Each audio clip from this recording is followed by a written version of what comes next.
The morning began with a hard metallic light over the Aleutian chain, the kind that flattened the sea into a sheet of dull steel. Inside the dim radar hut on Umnak Island, operators watched a single trace move across the scope, steady, deliberate, and alone. In a theater defined by storms and silence, any approach was unusual, but this one felt different. Its profile was sharp, almost too clean, as if carved into the screen with intention rather than chance. No one said it aloud, yet every man in the room sensed the same question forming beneath the hum of the equipment. For months, the Pacific had echoed with the reputation of a fighter that seemed to belong to another age. Since Pearl Harbor, the Mitsubishi A6M0 had carved its name into the war with a blade no one could parry. Reports spoke of American squadrons outmaneuvered before they understood the battle had begun.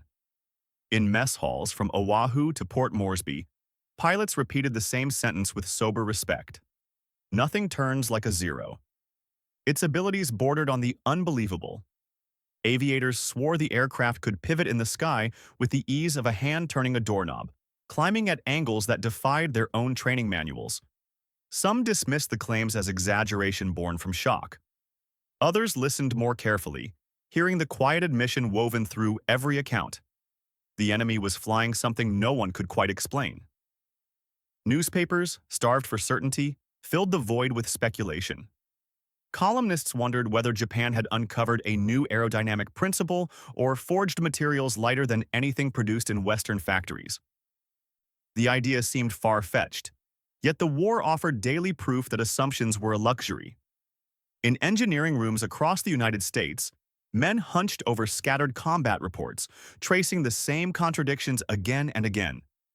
How could a fighter so lightly built outrange them? How could something so fragile absorb punishment that should have torn its frame apart? The data refused to obey the logic they trusted. It became clear America was fighting an adversary it had never touched, an aircraft studied only through loss, rumor, and distant smoke. And then, on that cold Aleutian morning, the impossible drew nearer. A Zero was approaching alone, unaware that its fate would soon unravel every certainty on both sides of the Pacific. June 1942 began with the deep, vibrating tension that followed the Battle of Midway. Across the northern Pacific, patrols moved through cold skies heavy with mist and uncertainty. Among them flew Flight Petty Officer Tadayoshi Koga, a disciplined young pilot whose A6M0 had survived skirmishes that left other aircraft scattered across the sea.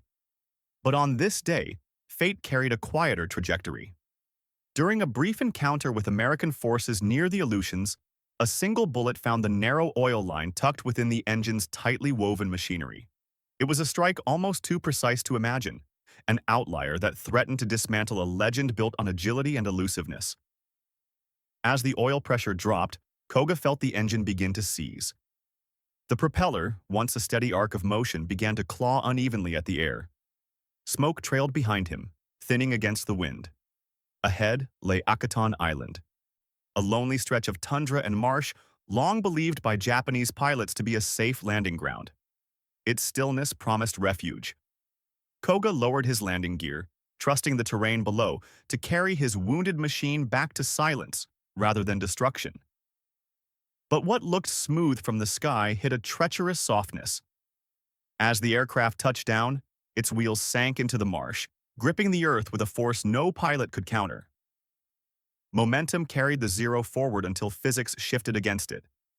The fighter pitched, lifted, and flipped violently, its frame folding into the bog in a single, decisive motion. Koga died in an instant, his final moments swallowed by the quiet land he had mistaken for safety. The wreck lay undisturbed for days, a glint of aluminum half buried beneath the tundra. When American patrols later passed overhead, that faint shimmer broke the monotony of the landscape. Something metallic, something foreign, rested where no aircraft should have fallen. The recovery team approached with boots sinking into the wet soil, expecting debris beyond recognition. Instead, they found a silhouette unmistakable in its symmetry and grace. Wings intact, fuselage nearly whole, instruments preserved by the cold.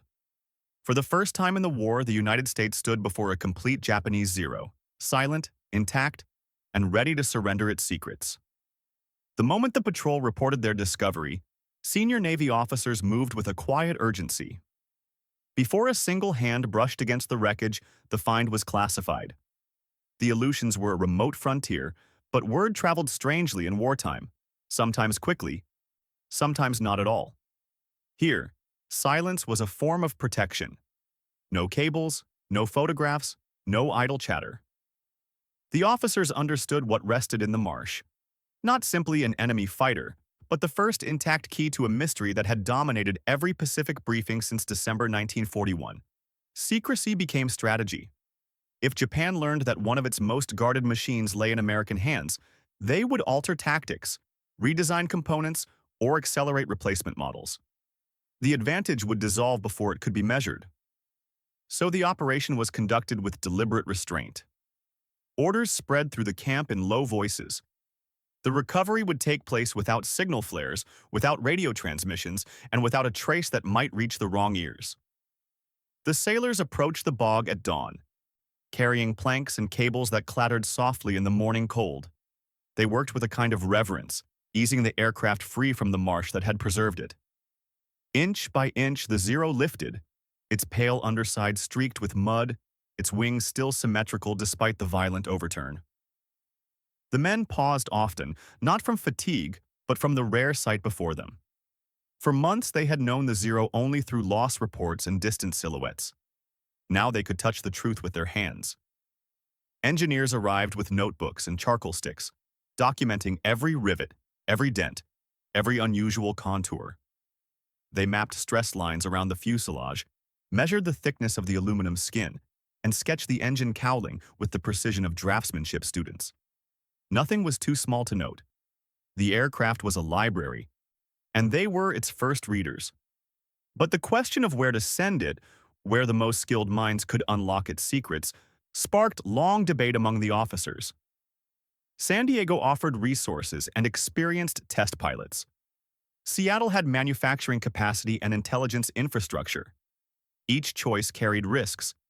Each carried potential. In the end, the decision crystallized into a single directive. The aircraft would be transported to Naval Air Station North Island. There, under controlled conditions, the Zero would be studied until every unanswered question found shape. As the barge pulled away and disappeared into the Aleutian fog, the officers watched the silhouette fade.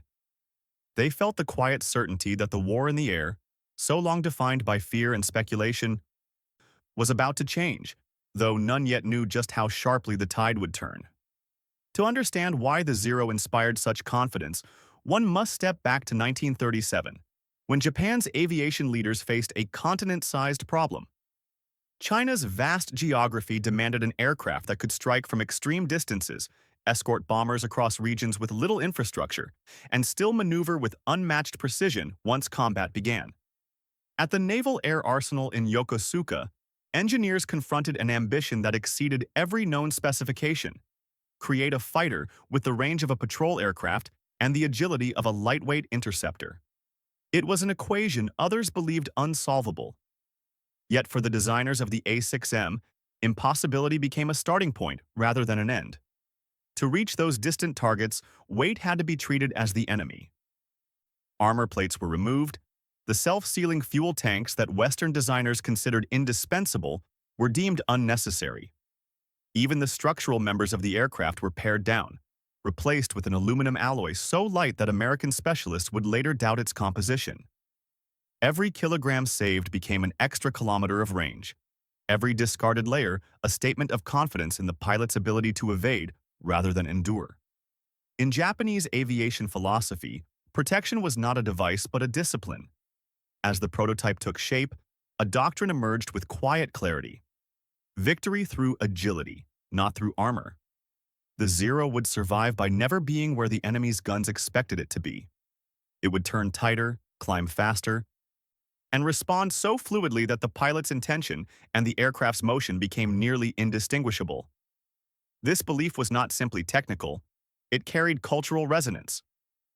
Japanese martial traditions placed value on precision, on the elegance of movement mastered over years of rigorous training. The Zero, in its final form, reflected that philosophy in metal.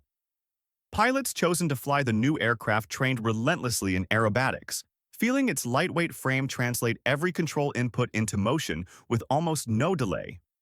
Many remarked that the machine seemed to anticipate rather than follow. Its wings generated lift with remarkable efficiency, while its engine, though modest in power, propelled the aircraft with a purity of thrust that rewarded finesse.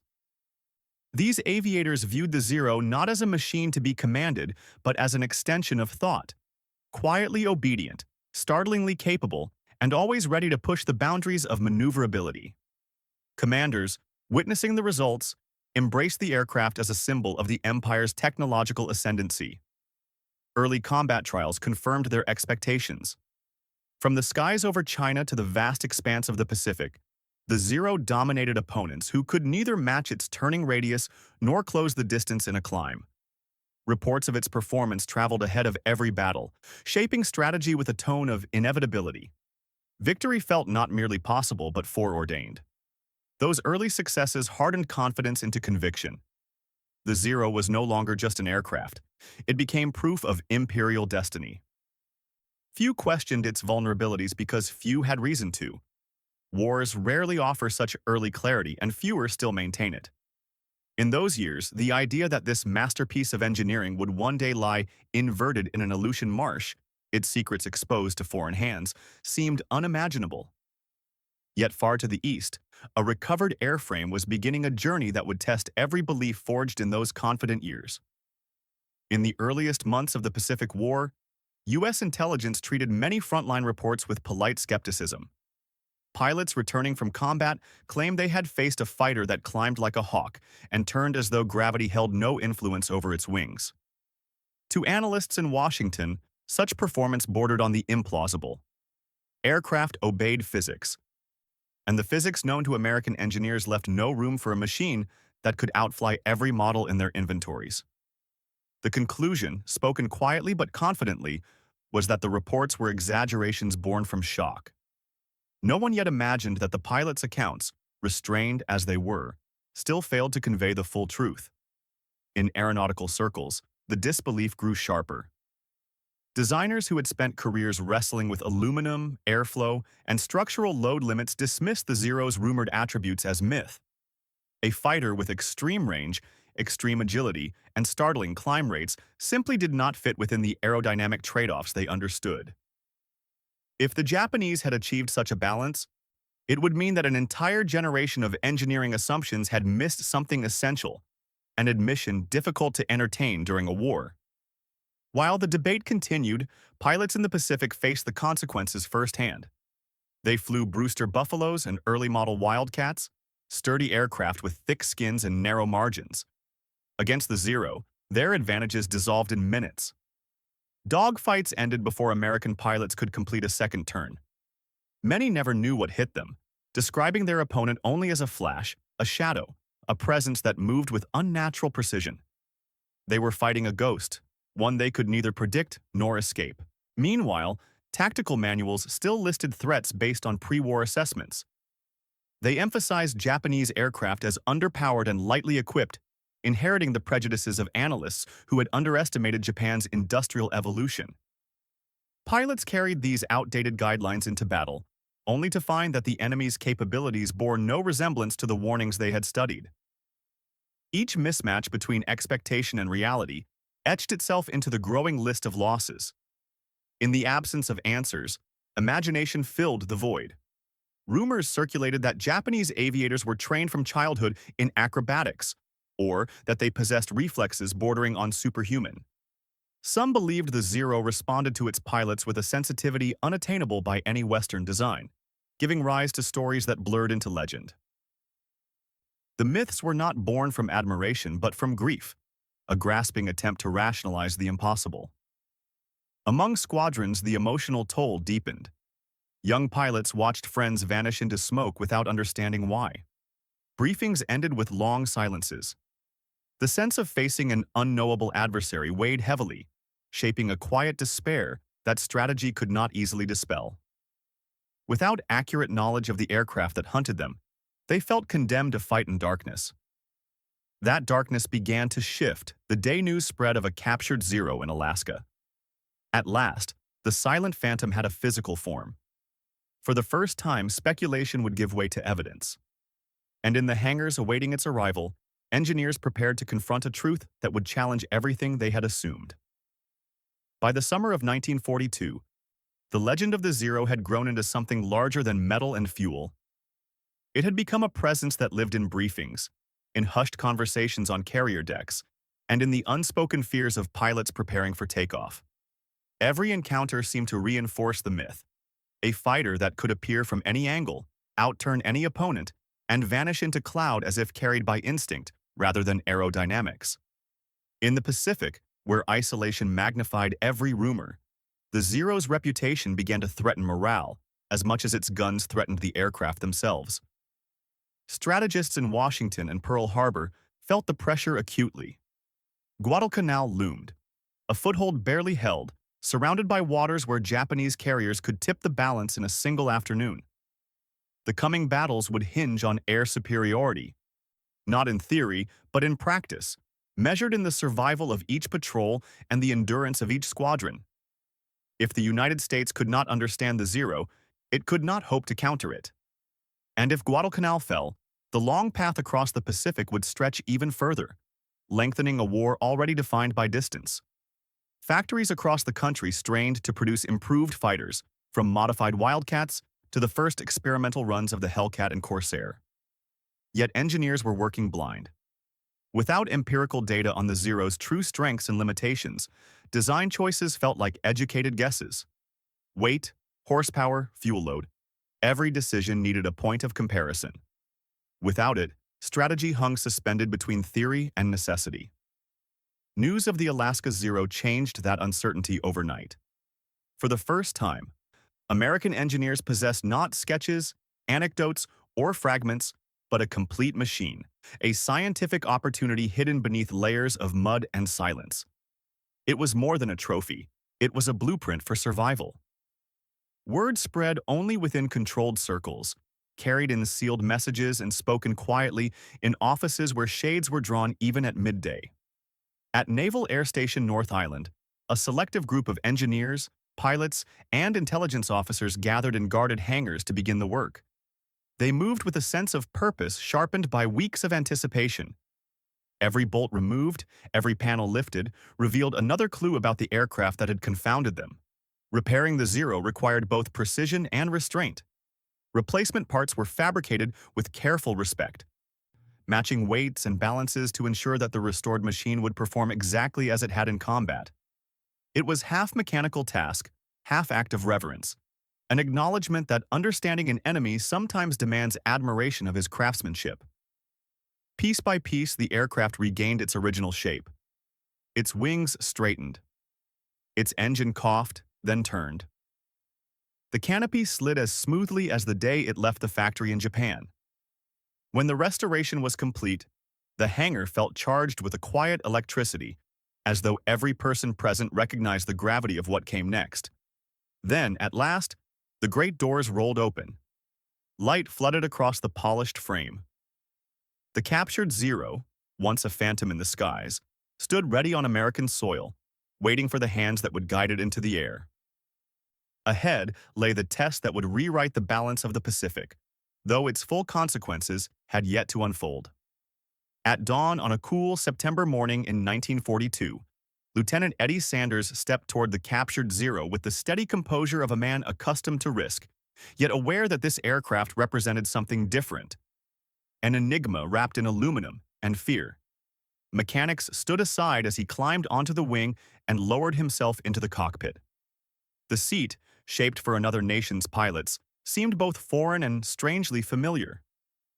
As Sanders settled his hands on the controls, the propeller began to turn, its wooden blades slicing the air with a soft, rhythmic pulse.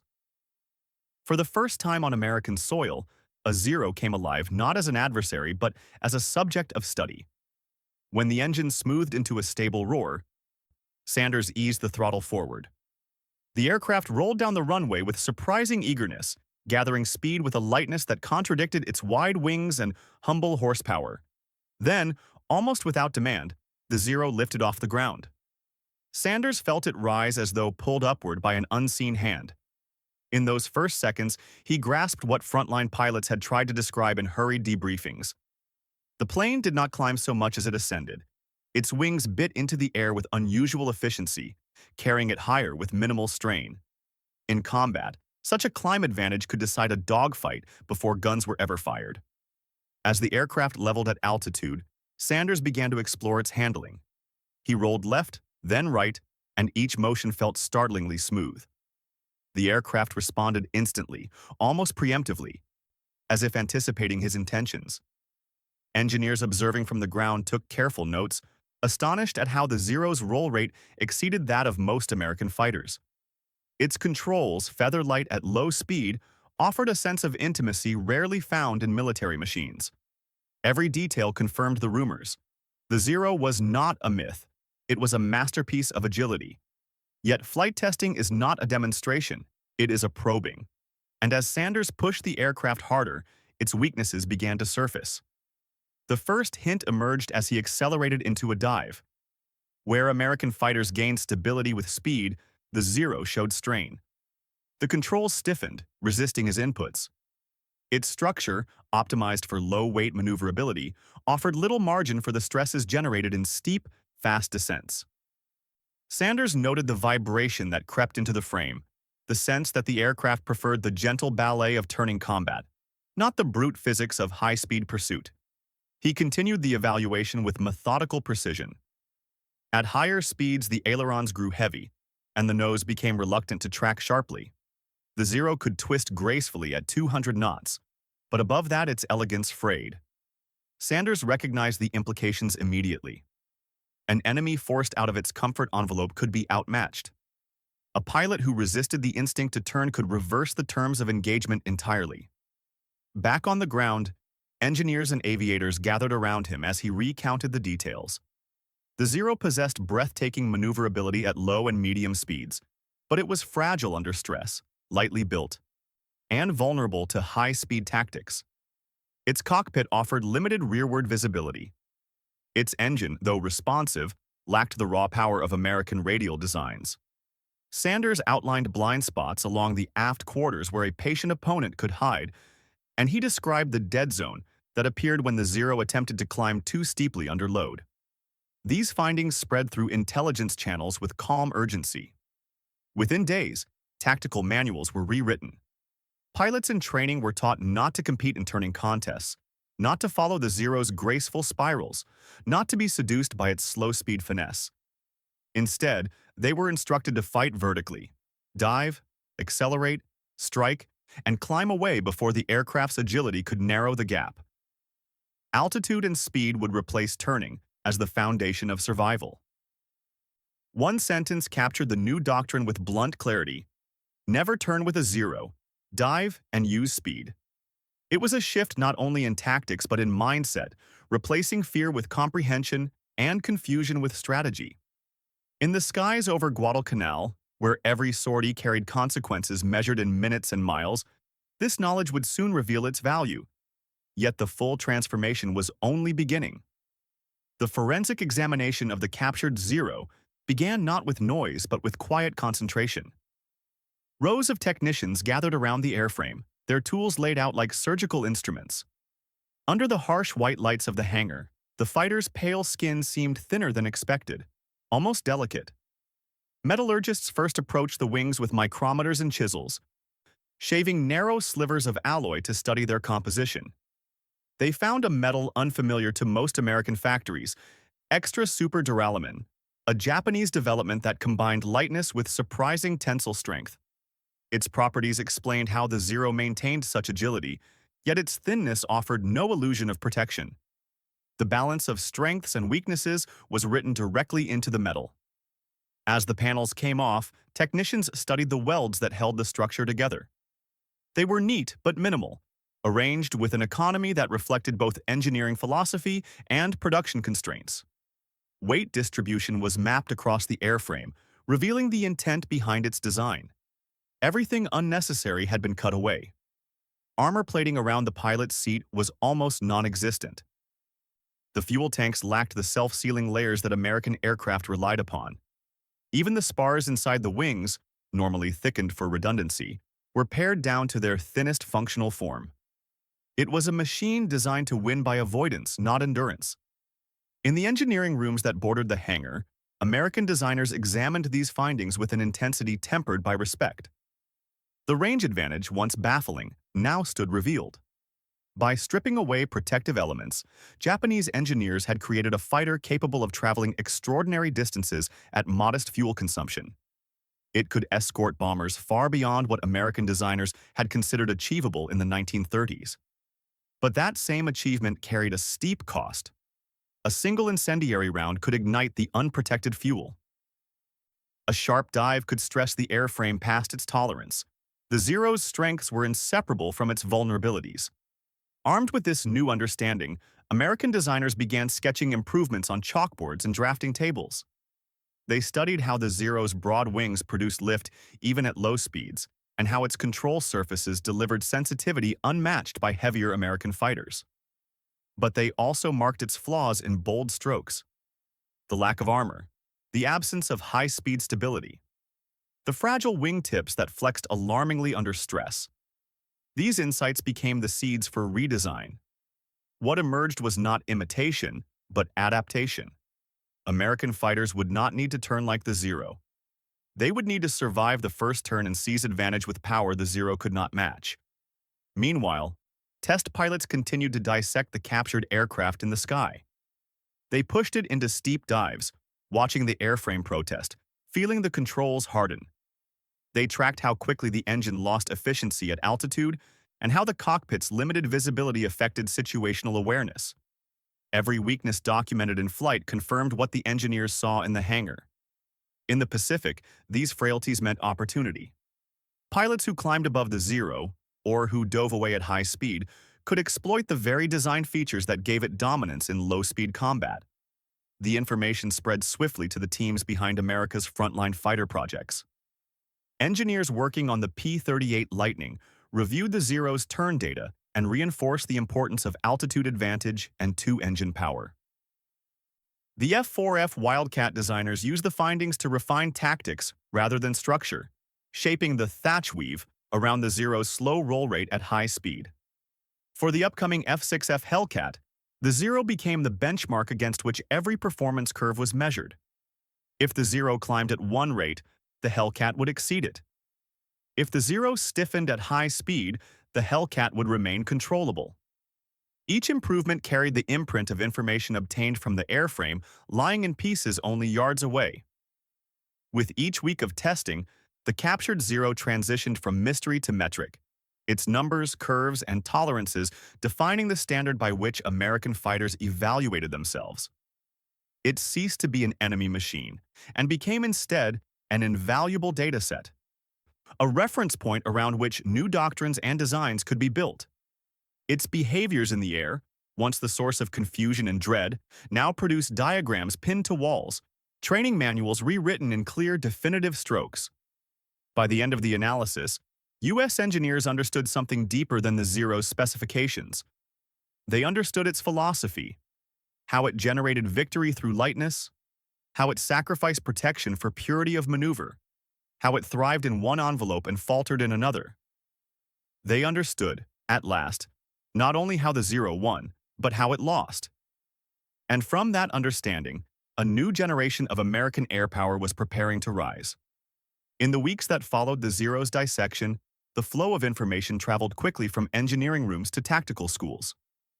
Instructors who had once relied on incomplete intelligence now held charts, graphs, and first-hand test reports that revealed the Zero's true nature. Training syllabi, rewritten almost overnight, began with a new premise. Survival no longer depended on matching the enemy's maneuver. It depended on understanding the envelope in which the Zero excelled and the envelope in which it faltered. For the first time since Pearl Harbor, American pilots trained not against a rumor, but against measurable reality.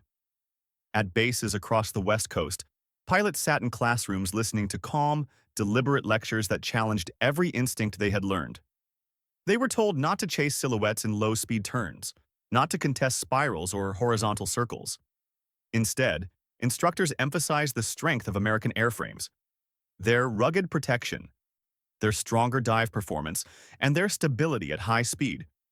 Simulated engagements focused on vertical maneuvers, climbing rolls, slashing attacks from above, and rapid dives that pushed the limits of the Zero's delicate structure.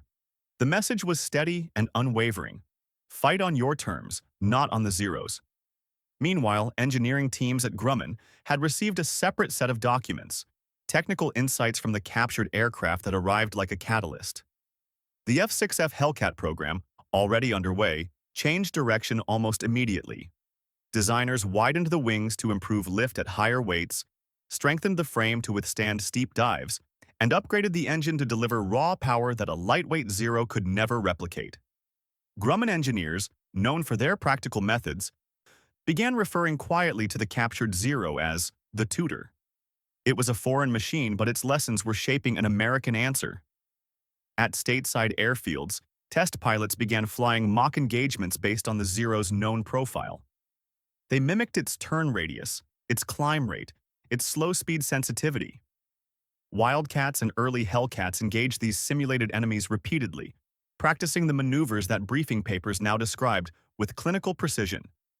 Pilots discovered how quickly the Zero lost energy in vertical climbs, how poor its rearward visibility could be when forced into steep attitudes, and how vulnerable it became once pushed beyond the gentle parameters for which it had been designed. These sessions, half training, half rehearsal, transformed uncertainty into experience.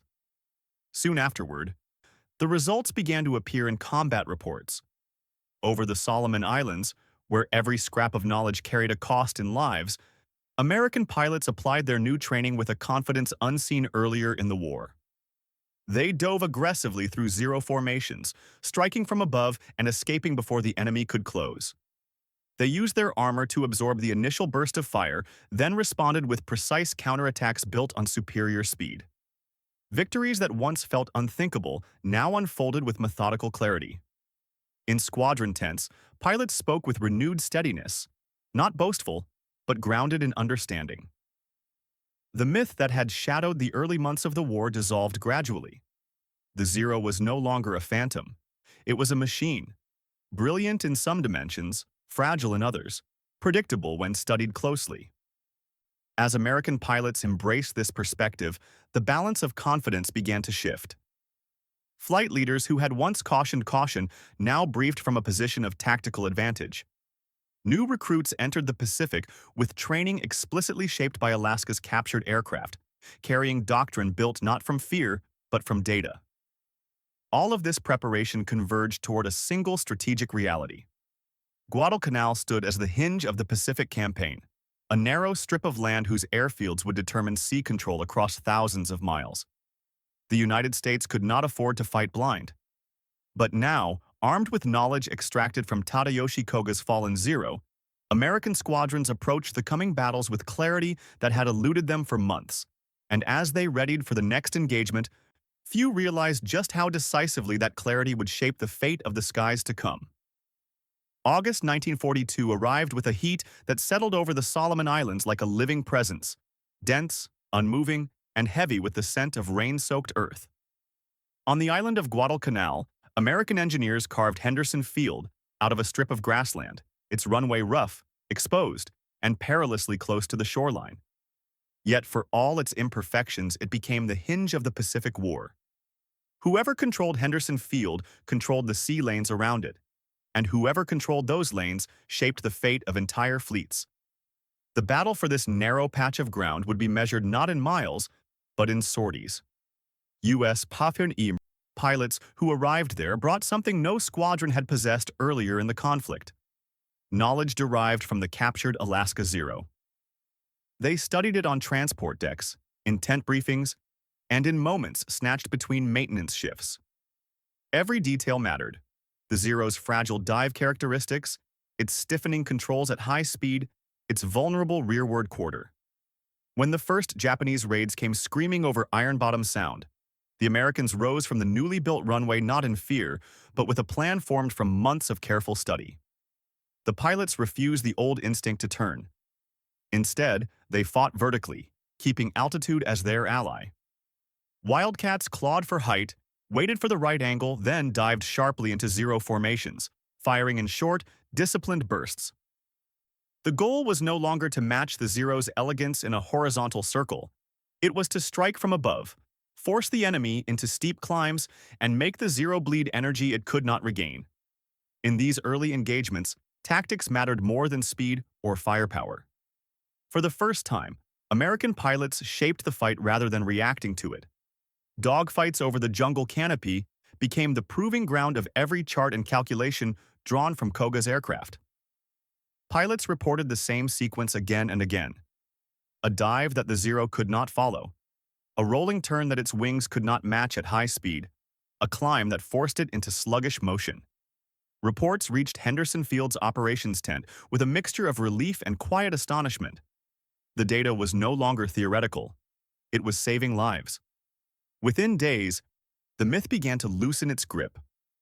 Pilots once weighed down by stories of invincibility returned from missions with measured confidence. They described the Zero no longer as an impossible machine, but as a capable opponent with clear boundaries. One pilot remarked that the difference felt like stepping out of fog into daylight. Another noted that the key was not bravery, but discipline, fighting with patience, exploiting the Zero's known limitations, and refusing to be drawn into the graceful turning contest the Japanese preferred. Word of this shift did not escape Japanese commanders. They watched with growing concern as American pilots altered the rhythm of combat.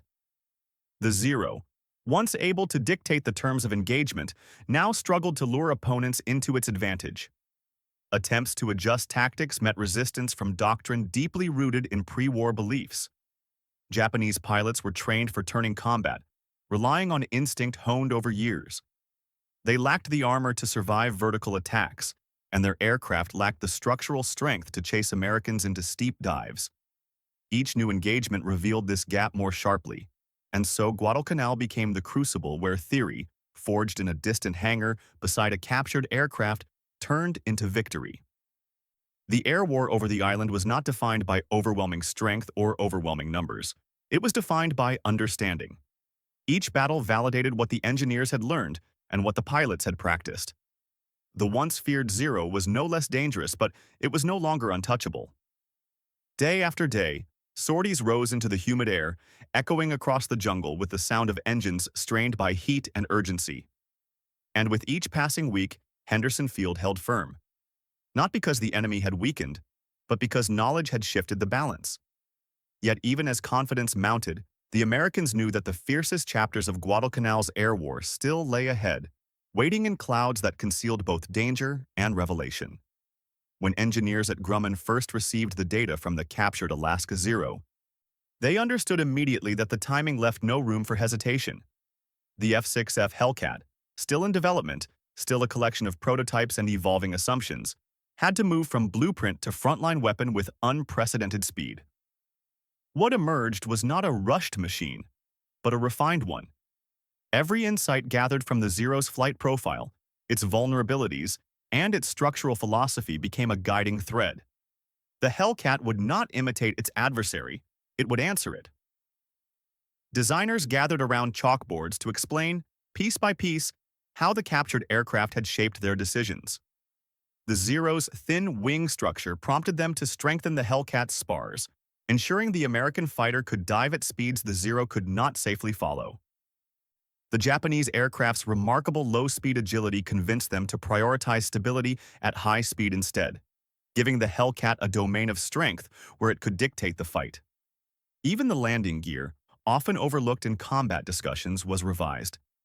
The Hellcat's wide, sturdy gear reflected lessons drawn from studying how lightly built the Zero truly was. This American fighter would endure punishing carrier operations without complaint. Curves were redesigned with sober purpose. The broader wing chord, the robust tail assembly, and the powerful Pratt & Whitney engine all embodied a philosophy opposite the Zero's. Survive the hit, outclimb through raw power, and press the fight vertically. Decisions that once seemed matters of preference became matters of necessity. In quiet moments, Grumman engineers admitted that without the captured Zero, many of these refinements would have arrived months, perhaps years, too late. When the Hellcat entered service in 1943, the transition felt almost seamless, as though the aircraft had been waiting for the war to catch up with its potential. Pilots who had trained on Wildcats stepped into the new cockpit and felt immediately the difference in power. The engine responded with a deep, confident surge. The controls maintained stability at speeds that would have startled the Zero's designers. And in maintenance bays, mechanics remarked with quiet approval at the aircraft's reliability. It endured salt, heat, and the relentless tempo of carrier operations with the temperament of a machine built for long campaigns. In combat, the Hellcat revealed its purpose with unmistakable clarity. Well-trained pilots, armed with the new doctrine born from Alaska's test program, flew the aircraft as it had been intended, in vertical maneuvers, in high-speed passes, in controlled climbs that left Zero pilots struggling to follow. Dogfights that had once spiraled into slow, uncertain contests now unfolded with deliberate strategy. The Hellcat struck from superior altitude, absorbed retaliatory fire with armored confidence, and escaped on sheer horsepower. It was not the fastest aircraft in the world, nor the most elegant, but it was precisely what the Pacific required. Through 1943 and 1944, the skies began to tell a different story. Combat reports noted engagements where Hellcat squadrons outmatched Zero formations by margins that would have been unthinkable just a year earlier. Pilots described the experience with calm understatement. The Hellcat climbed steadily, dove cleanly, and maintained control even in aggressive maneuvers. Japanese aviators, once accustomed to dictating the geometry of the fight, now found themselves pressed into disadvantage from the moment the first altitude was lost. The shift was not a matter of luck, but of design. Design shaped by the meticulous study of a single fallen aircraft. In engineering offices far from the front, teams reviewed the mounting data with a mixture of pride and reflection. They knew that without the Alaska Zero, the Hellcat's arrival would likely have been delayed, its performance less tuned to the specifics of the Pacific threat. The aircraft existed not in spite of that captured machine, but because of it. Koga's misfortune, preserved in the marsh of Akutan Island, had altered the trajectory of American aviation. By the time the Hellcat established itself as the backbone of U.S. naval aviation, the initiative in the Pacific Air War had shifted decisively. Where the Zero had once dictated the rhythm of combat, the Hellcat now set the terms. Its silhouette became a symbol of momentum regained, of lessons learned and applied with discipline. And as 1944 unfolded, the skies ahead began to hint that the turning point had not merely arrived, it was accelerating, carried by the roar of an engine born from hard-won knowledge. As 1943 turned toward 1944, Japan continued producing the Zero with the confidence of a nation still living inside its earliest victories. Assembly lines in Nagoya and occupied territories followed blueprints nearly unchanged since 1940, driven by the belief that the aircraft's original philosophy, lightness, range, and agility, remained decisive. The world that had once made those assumptions true was already gone. Yet production persisted, repeating a design conceived for a war Japan no longer occupied. While American factories refined and modified their fighters with each month of combat data, Japan doubled down on a machine built for a moment that had passed. In the skies above the Pacific, this divergence became unmistakable. Allied pilots, trained under doctrines rooted in the Alaska Zero's revelations, used their knowledge with devastating discipline. They refused turning duels, refused to allow the Zero to dictate the geometry of engagement. Instead, they entered combat from altitude, where speed served as both weapon and shield. A dive that once saw Wildcats struggle to maintain control now ended with Hellcats and Corsairs tearing through formations, striking hard, and climbing away before the Zero could respond. The same fragility that had granted the Zero its legendary maneuverability now exposed it to punishing vertical assaults. The aircraft's earlier strengths, its extraordinary range and low weight, became liabilities under this new pressure. The decision to omit armor, once justified by doctrine, left pilots vulnerable to even brief bursts of 50 caliber fire. The unprotected fuel tanks ignited with tragic ease, and the airframe, never intended to withstand high-speed dives, sometimes failed when pushed into the very envelope where American aircraft thrived. In earlier years, these weaknesses had been hidden by confusion. Now they were written directly into the tactics that Allied squadrons practiced daily. What had been theoretical vulnerability in 1942 became operational certainty in 1944. Loss ratios widened at a pace that stunned even seasoned commanders. Engagements long considered balanced tilted sharply. Reports from the Solomons, the Marshalls, and the Marianas described battles in which zero formations dissolved under combined American altitude and firepower. Pilots once admired for their finesse now fought at a disadvantage that no skill could bridge. The zero, once the measure by which all other fighters were judged, could no longer impose its terms on the sky. Among Japanese aces, the change was felt with particular clarity. Men who had mastered the turning combat of China and the early Pacific War found their opponents no longer followed the familiar script. American fighters no longer bled speed in spirals. They no longer attempted to match the zero's turning radius. Instead, they struck from above, impersonal, unrelenting, precise. Veteran pilots tried to adapt, but the zero itself resisted. It could not dive fast enough, could not roll sharply enough at high speed, and could not survive the hits it once avoided. Its martial elegance, once admired even by its enemies, had become a vulnerability sharpened by time. By 1944, the aura that had surrounded the zero, the sense of a machine beyond challenge, had faded into the realm of memory. What remained was an aircraft pressed into grim necessity, flying missions it was never built to endure. The Empire had expected the Zero's early dominance to set the tone of the war. Instead, the aircraft became a symbol of stalled innovation, a relic competing in a sky where the rules had changed. Pilots now entered combat knowing the odds had reversed. They flew with determination, but no longer with the quiet confidence that had once carried them through the skies over Pearl Harbor, the Philippines, and Malaya. The tide of the air war had turned irreversibly. From the Central Pacific to the Philippine Sea, American fighters claimed the vertical domain, and the Zero, once the terror of the early conflict, became a silhouette outpaced by time. Yet the full implications of this reversal, and the final reckoning it would bring, were still unfolding beyond the horizon, waiting in larger battles yet to come. In the years after 1942, American aviation engineers often traced the clean lines of their post-war fighters back to a singular source, the Alaska Zero. Not because the United States adopted its design, but because understanding the Zero clarified what American aircraft needed to become. The P-47 Thunderbolt's emphasis on dive strength, the F-6F Hellcat's reinforced spars, the F-4U Corsair's ability to retain control at punishing speeds, all bore the fingerprints of that captured machine. Behind every blueprint lay the memory of an airframe once examined under a hangar's harsh lights, stripped down not in triumph but in sober inquiry. Each new design step acknowledged the central lesson the Zero had forced upon them: know your opponent in detail or risk fighting a ghost. The influence extended beyond metallurgy and structure into the doctrinal heart of American combat aviation. Tactical manuals distributed across the Pacific carried entire sections based directly on the test flights conducted at Naval Air Station North Island. Charts illustrated the Zero's turn radius, stall behavior, and dive limitations.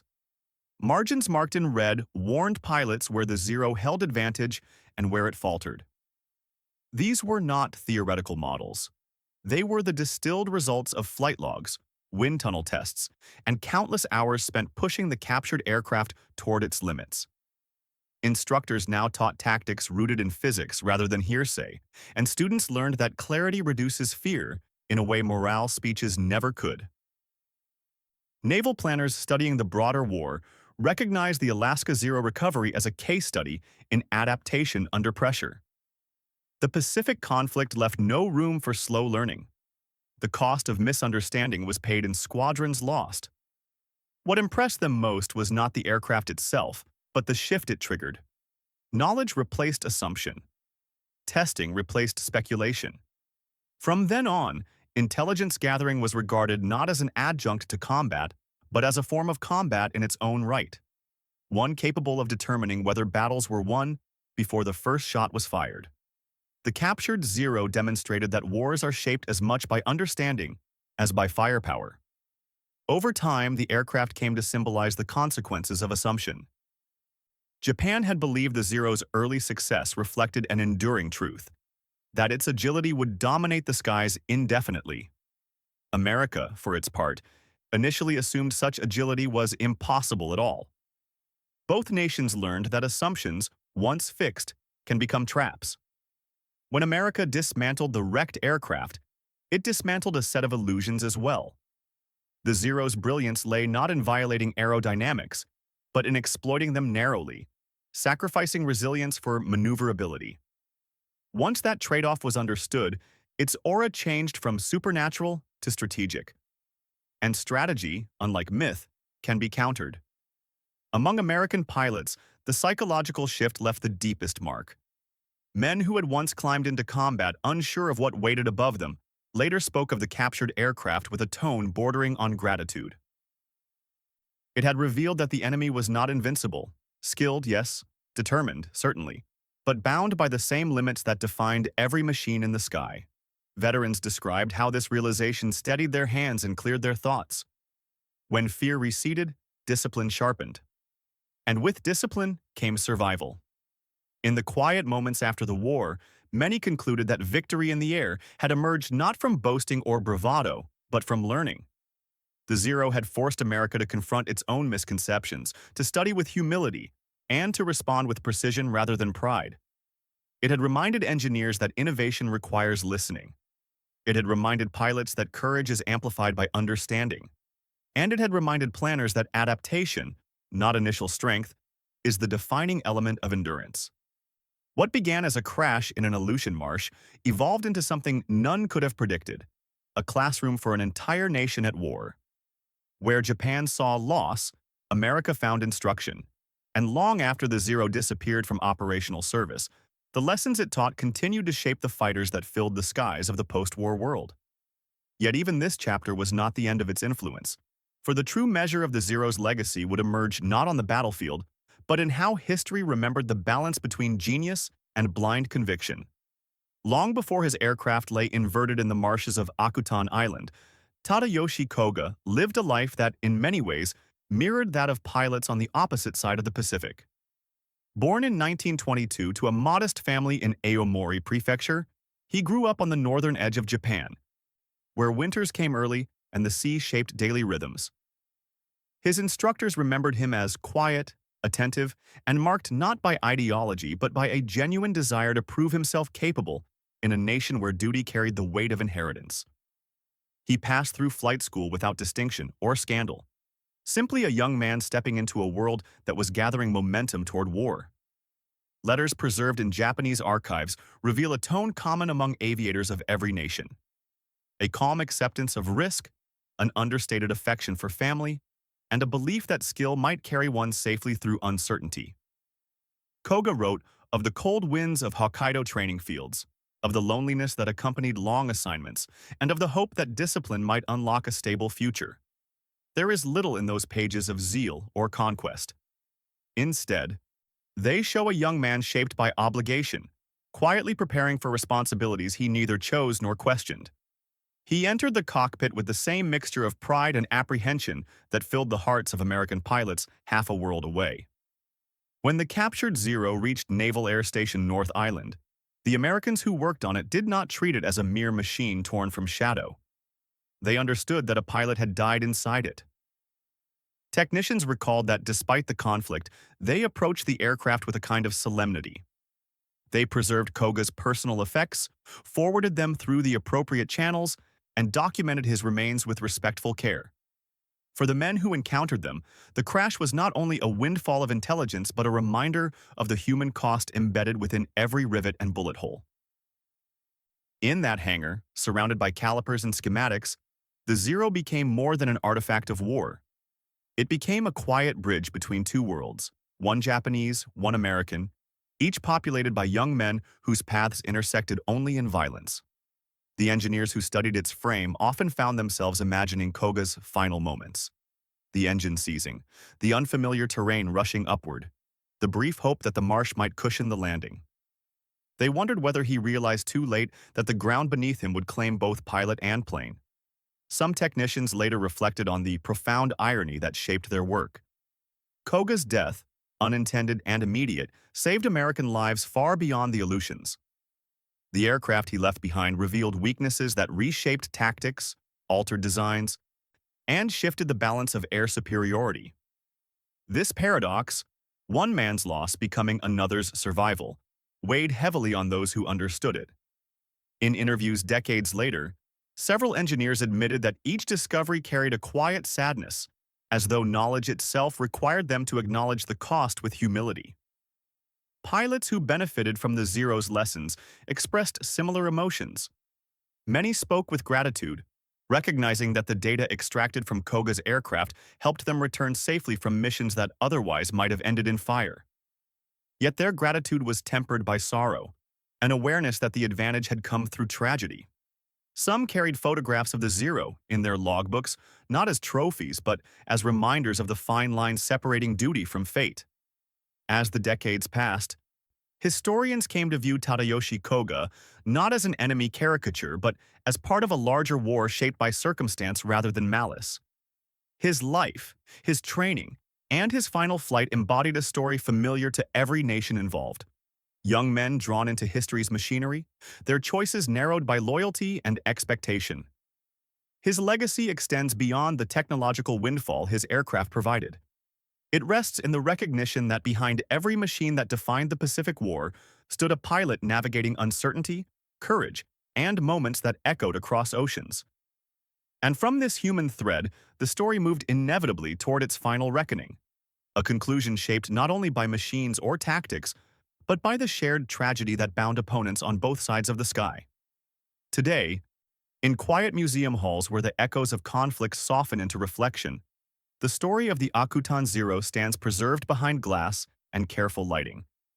Visitors pause before photographs of the aircraft lifted from the marsh, their eyes drawn not to the wreckage but to the narrative it carries, one that reminds them how knowledge, more than weaponry, reshapes the trajectory of war. Curators emphasize that the Zero's capture was not a tale of triumph over weakness, but a demonstration of what can occur when understanding replaces assumption. The exhibit stands as a testament to curiosity under pressure, to the analytical instinct that often determines survival long before battles begin. Aviation historians, charting the evolution of Pacific doctrine, point repeatedly to Akutan Island as a fulcrum. They trace the shift from early war improvisation to mid-war precision, tactics refined by data, designs strengthened by insight, and strategic thought anchored in evidence rather than rumor. For them, the Zero serves as a pivot point, an artifact that captures the moment when American air strategy ceased reacting to Japan and began anticipating it. Every curve of the Hellcat, every training manual revised in 1943, reflects the cascading influence of that single recovered aircraft. But the Zero's legacy extends deeper than the adjustments it forced upon American pilots. It stands as a lesson in the inherent limits of faith in technology divorced from adaptation. Japan's initial confidence in the Zero was not misplaced. The aircraft had been extraordinary at its conception. Yet early success hardened into rigidity. Designs that once felt revolutionary became stagnant as the war accelerated, and the empire's aviation industry struggled to evolve under tightening resource constraints. The Zero's brilliance became a paradox, too successful in the beginning to inspire change, too unchanged later to remain competitive. It is a story repeated throughout military history. The danger of assuming that the achievements of one era will define the next. The arc of Japan's air war mirrors this trajectory. In 1941, the Zero symbolized ascendancy, a sleek embodiment of imperial ambition and engineering mastery. By 1944, it represented strain, pilots flying machines no longer suited to the battles unfolding around them.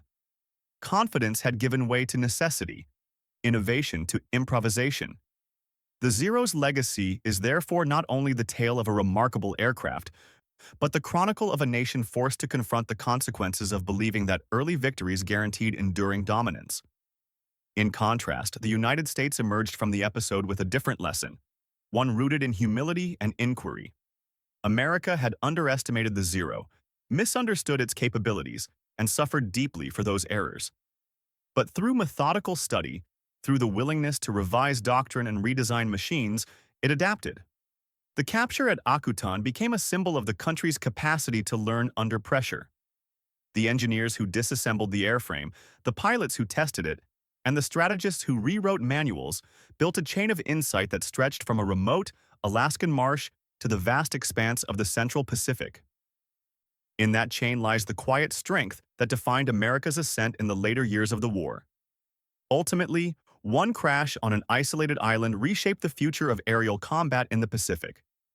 It revealed vulnerabilities, inspired improvements, and dispelled myths that had clouded judgment on both sides of the ocean. The story endures not because of the accident itself, but because of what grew from it. A recognition that even the most feared machine can be understood, and that understanding can tilt the balance of history. They believed the Zero would rule the Pacific forever, until one crashed in Alaska, and America learned how to break the legend.